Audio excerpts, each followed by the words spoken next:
des pitayas. C'est ici qu'Aurélie Madère a décidé d'investir dans une villa avec 3 chambres pour 189 000 €.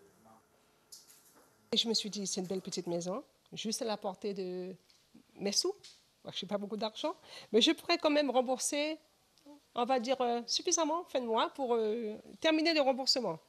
Et puis de là, j'ai dit 3 chambres, volet roulant gratuit, double vitrage, clôture, alarme, gouttière, ça me va. Cette mère de 3 enfants a vite déchanté au moment de la remise des clés.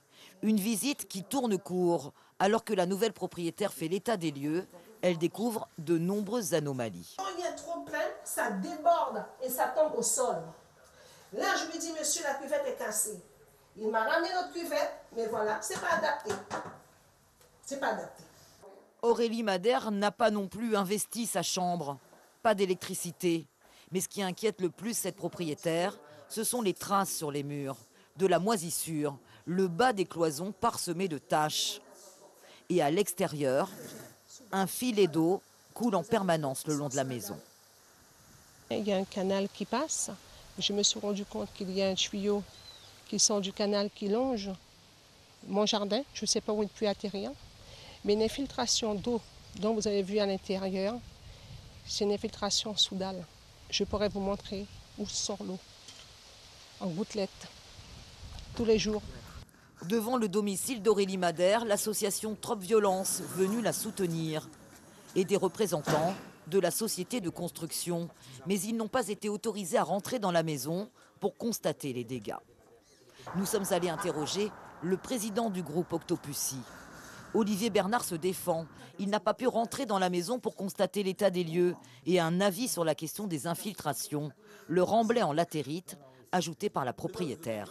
On ne nous a pas autorisés à rentrer.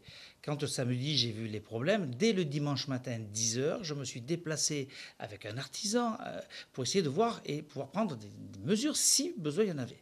J'ai constaté effectivement que de la terre avait été rajoutée et que donc il y avait un risque que tout simplement les infiltrations arrivent de l'extérieur.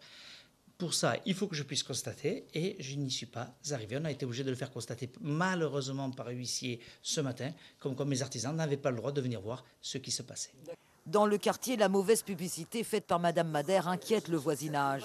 À l'exemple d'Alex Alexandre, il attend la construction de sa maison qui doit être érigée sur ce terrain. Je comprends la situation de Mme Madère. Effectivement, ce ne sont pas des conditions de vie. C'est inadmissible ce qu'elle vit à une maison toute neuve parce que bien évidemment, elle s'engage pendant des années pour le remboursement, au même titre que nous. C'est la même société de construction, le même promoteur et ça me fait peur, ça m'inquiète. Je suis atterré et très très inquiet parce que vous voyez, bien que nous sommes sur un marécage là, il y a un lac pas très loin. Et ça me laisse une idée déjà dans quelles conditions nous pourrions être. Le groupe Octopussy est installé en Guyane depuis 2006 et selon son dirigeant, sur les 700 maisons déjà construites, ils n'ont eu aucun problème.